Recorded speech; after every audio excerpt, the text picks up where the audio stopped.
I was watching some more videos on YouTube, and there was one where some people didn't know what etymology meant.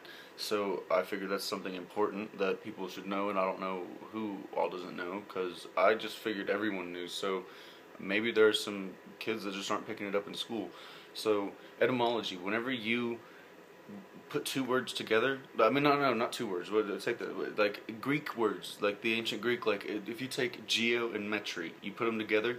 That means geo, earth, metri, to measure. You're measuring the earth. Geometry is the measurement of the earth. Like that's what it is. You're measuring the different shapes that are in nature. And that's what sacred geometry is, measuring the shapes in nature and putting them in different patterns so you can see them. Uh, Geometry is the actual study of that, not just the looking at the pictures of and sitting on. And then things like the word clue.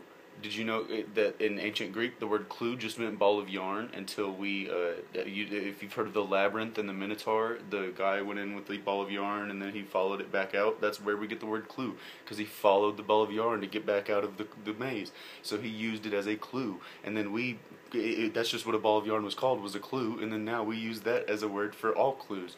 And this is etymology. This is where words come from, what words mean. So it's kind of important. It's not 100% of what sovereignty and Moorish things are about, but it is something that I feel all Moors and sovereigns should know, because if you're going to try to learn law and history and all that, you should know what is being written, what you're reading, and what you're saying.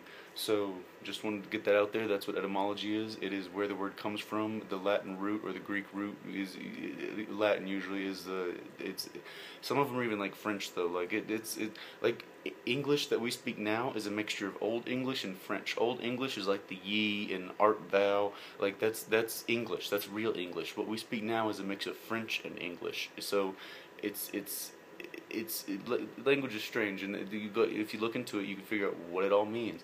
So etymology. There's dictionaries for etymology, and Oxford's dictionary actually has some etymology in it, but there's actually dictionaries literally for etymology, just like there's thesauruses and everything. But etymology important.